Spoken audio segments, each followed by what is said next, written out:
Frédéric Chaumont pour la chaîne Agora TV et la chaîne Jasper Madère. Chers citoyens et chers sous-citoyens, bonjour à tous. Décidément, l'Institut Pasteur en France a mis le paquet pour nous soigner. Beaucoup de gens parmi vous ont choisi à juste titre de ne pas se laisser injecter un produit. Donc, pour ceux qui n'aiment pas les piqûres, on va vous proposer les suppositoires. Je vais donc vous parler de ce qu'ils veulent nous mettre, de ce qu'ils veulent vous proposer à la place ou en plus de l'injection. En ce 11 septembre 2021, 20e anniversaire d'un attentat du nouvel ordre mondial, nous avons décidé, avec mes amis mousquetaires, de vous parler de la dernière trouvaille de l'Institut Pasteur en France. Le miracle thérapeutique des suppositoires d'Octofène. S'agissant d'un sujet de pharmacologie et de toxicologie, nous avons demandé au professeur Jean-Bernard Fourtillan de traiter le sujet en sa qualité de professeur agrégé de chimie thérapeutique et d'expert pharmacologue toxicologue auprès des autorités de santé. Il ne s'est pas fait prier, mais comme il est pour quelques jours encore assigné à résidence dans sa nouvelle demeure du Cantal, entouré de son épouse Marianne et de ses amis, il n'a pas pu se déplacer et m'a demandé d'être son porte-parole dans cette vidéo, en vous relatant mot pour mot le texte et les documents qui suivent. L'Institut Pasteur, dans son insatiable prétendue volonté de sauver l'humanité menacée par le virus Covid-19, veut compléter son arsenal thérapeutique en ajoutant au vaccin anti-Covid-19 correspondant au suppositoire d'Octofène, dont l'administration est extrêmement dangereuse pour notre santé, comme nous allons le voir. Ceci grâce à une collusion extrêmement malsaine entre l'ANSM, l'Agence nationale de sécurité du médicament, et le laboratoire pharmaceutique Sanofi Pasteur. Revenons sur l'origine de leur trouvaille, les suppositoires d'Octofène. Comme on peut le lire sur ce document, l'Octofène a été commercialisé sous forme de suppositoire dosé à 100 mg par le laboratoire Fournier, qui a obtenu une autorisation de mise sur le marché le 15 avril 1996. Il a ensuite été retiré du marché pour cause de toxicité le 5 janvier 2005 par l'Agence nationale de sécurité du médicament, sans que celle-ci ne donne le moindre détail sur la toxicité de l'Octofène, c'est-à-dire ne justifiant pas la cause du retrait de l'AMM. Ceci alors que la toxicité aiguë de l'Octofène avait été publiée par le NIH, le National Institute of Health, l'autorité de la santé américaine, bien avant cette date, comme on peut le voir sur ce document. Les résultats de cette étude toxicologique de l'Octofène indiquent que la DL50, dose létale qui tue 50% des rats après administration d'une dose unique d'Octofène par voie orale, est égale à 4000 mg par kilo. En termes plus simples, c'est très toxique. En tant qu'expert pharmacologue, toxicologue spécialisé en pharmacocinétique, ayant effectué des études de phase 1 pendant plus de 30 ans au Centre de recherche biomédicale CEMAF, le professeur Fourtillan confirme qu'un composant tel que l'Octofène, qui se révèle toxique chez l'animal au cours des études toxicologiques précliniques réglementaires, ne peut être administré à l'homme et par conséquent entrer en phase 1 qui constitue la première étape des essais cliniques. Il est définitivement condamné en tant que médicament. C'est une règle intangible et absolue qui interdit formellement l'administration à l'homme de l'Octofène pour quelque voie que ce soit et à n'importe quelle dose que ce soit. Il faut donc souligner l'entière responsabilité de l'Agence nationale de sécurité du médicament, dont le rôle est de protéger la santé des Français. Les responsables de la NSM sont coupables, car ils auraient dû interdire l'essai clinique mis en œuvre par l'Institut Pasteur et le stopper sans délai. Ils ne peuvent ignorer la toxicité aiguë de l'Octofène et sa dangerosité, puisqu'il s'agit d'un document officiel décrété par le NIH, l'autorité de santé américaine, qui place ce décret au-dessus de toutes les lois. Répétons-le, ce décret interdit formellement la fabrication, la détention et l'administration de tout médicament contenant de l'Octofène.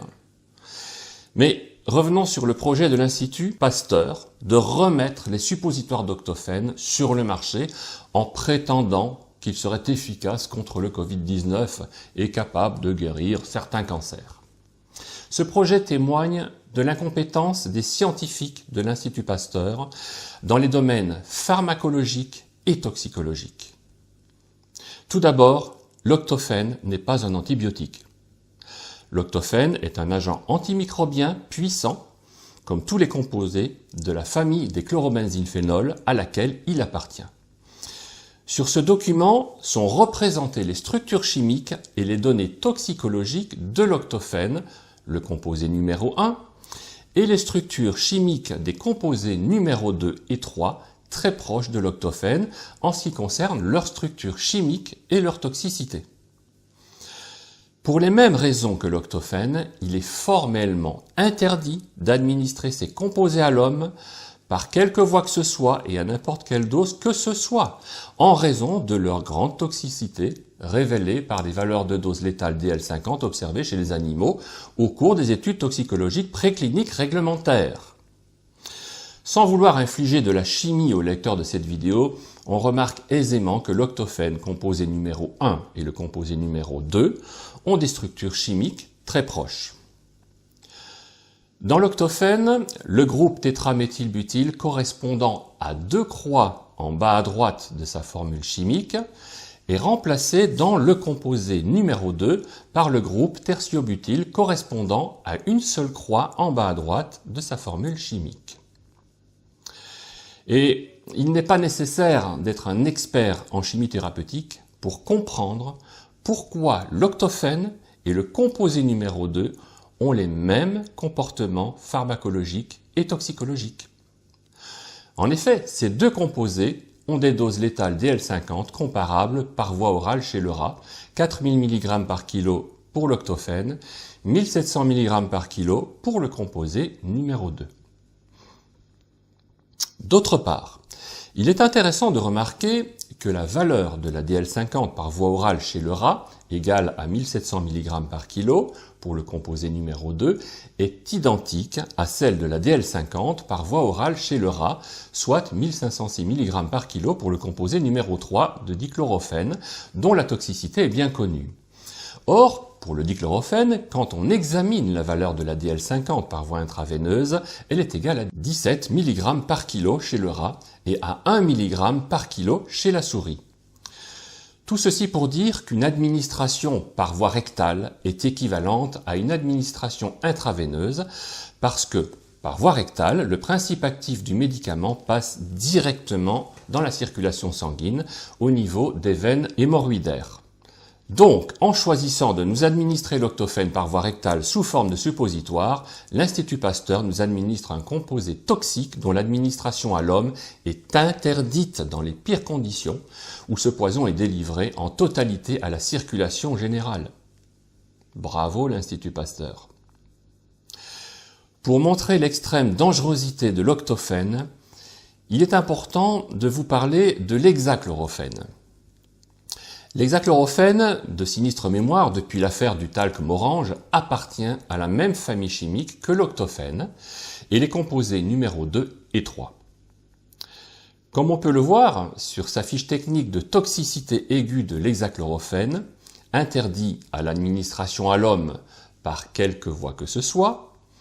Enfin, récemment, la presse s'est fait l'écho d'une intoxication médicamenteuse grave survenue le 25 octobre 2020 chez un nourrisson de 6 semaines atteint, selon le médecin qui l'a traité, d'une rhinopharyngite avec une fièvre de 38,5.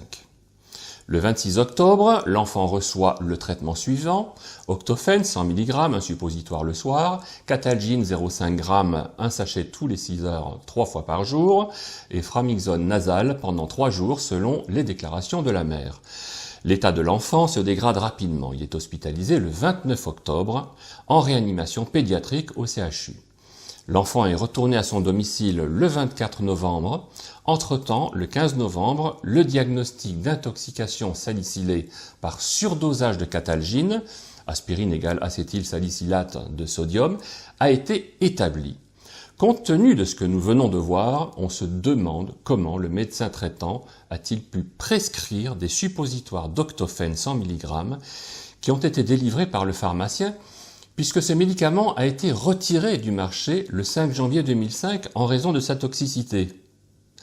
La cause de la dégradation de l'état de santé de l'enfant n'est sans doute pas due à la prise d'une dose trop élevée d'aspirine, principe actif de la catalgine, qui aurait entraîné une intoxication salicylée, ceci en raison de l'absence de toxicité de l'aspirine, dépourvue de toxicité, comme nous pouvons le voir sur sa fiche technique.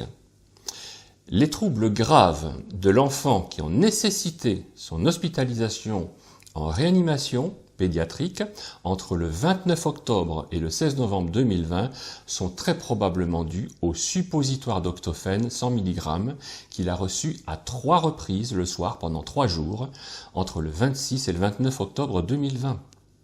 Personne, dans l'ignorance totale de la toxicité de l'octofène, ne s'est posé la question de son imputabilité dans les troubles de l'enfant. L'ANSM est seule responsable de la présence des suppositoires d'octofène dans les pharmacies. Elle devra répondre de cette faute devant la justice. Enfin, il faut souligner l'incompétence de l'ANSM, de la Haute Autorité de Santé et du corps médical qui prétendent que l'aspirine est un produit toxique, ce qui est inexact, comme nous venons de le voir. On ne peut que s'étonner que ces responsables de notre santé demandent aux médecins de remplacer l'aspirine par le paracétamol, vendu sous le nom de Doliprane et de ses génériques. Et, aux surprises, les données toxicologiques officielles qui apparaissent sur la fiche technique du paracétamol montrent que sa toxicité chez l'animal interdit formellement son administration à l'homme, comme pour l'octofène et autres poisons que nous venons de citer. Décidément, si ça n'était pas si dramatique, on pourrait rire du comportement de l'Institut Pasteur, qui cherche à tout prix, en collusion avec les autorités de santé et les responsables politiques de la France, à nous détruire par des vaccins poisons et en substituant aux médicaments efficaces et peu toxiques, tels que l'hydroxychloroquine, l'ivermectine, l'aspirine, des médicaments dont l'administration à l'homme devrait être interdite compte tenu de leur toxicité mortifère connue.